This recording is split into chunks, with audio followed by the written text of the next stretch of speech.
Aux Pays-Bas, le gouvernement, lui, a décidé de frapper très fort juste avant Noël. Il a annoncé hier un confinement strict qui a commencé dès ce matin. Seuls les commerces essentiels sont ouverts, les rues sont donc désertes et les fêtes s'annoncent assez tristes car les grandes tablées sont interdites. Reportage à Rotterdam de nos envoyés spéciaux Géry Jouot-Defer et Emmanuel Michel.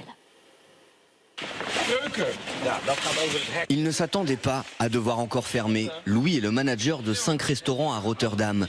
L'annonce d'un confinement strict hier a été un choc. On l'a pas vu venir, on est sonné, c'est allé vite. On ne réalise pas que l'on est fermé. Le restaurateur avait du stock dans ses frigos. Pour ne pas gaspiller, il a distribué de la nourriture à ses salariés. Ça nous fait perdre de l'argent, mais on ne voulait pas jeter car beaucoup de gens ont besoin de nourriture. Donc on a essayé de rendre chacun content. Dans tout le pays, les magasins non essentiels sont fermés depuis ce matin. Et les écoles le seront à partir de demain et jusqu'au 9 janvier. Julia a 15 ans. Les prochaines semaines, il suivra les cours de chez lui. Ce n'est pas agréable. Il y a cette distance sociale avec les amis. Alors ce n'est pas sympa. Mais je dois faire avec. C'est comme ça.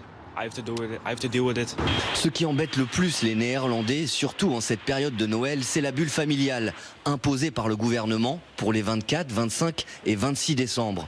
Seules 4 personnes extérieures à chaque foyer pourront être accueillies. Nous allons ignorer ces règles et nous retrouver en famille, parce que l'on va peut-être être confiné encore pour un mois ou deux. Et l'on ne pourra pas voir nos familles, nos amis. On a déjà vécu ça cette année. Les autorités ont expliqué hier que le variant Omicron pourrait devenir majoritaire dans le pays d'ici fin janvier. C'est pour éviter une trop grande pression sur le système de santé que ce confinement a été décidé. Aux Pays-Bas, 74,4% de la population est complètement vaccinée. Et à Rotterdam, nous retrouvons notre envoyé spécial Emmanuel Michel. Emmanuel, comment les Néerlandais prennent-ils ces nouvelles restrictions ? Oui Nathalie, ici ce confinement est accueilli de manière mesurée. Certaines personnes m'ont dit que c'était une bonne chose, car cette fois-ci les mesures sont prises en amont de la saturation du système hospitalier. D'autres ont clairement dit qu'ils ne respecteraient pas les règles, comme vous avez pu le voir dans le reportage, cette règle de la bulle familiale de 4 personnes. Et cet après-midi avait lieu un match Feyenoord-Rotterdam contre l'Ajax Amsterdam, un match à huis clos et des supporters se sont approchés du stade et il y a eu des affrontements.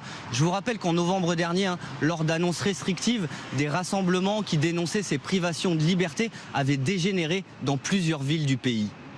Merci Emmanuel Michel en direct des Pays-Bas.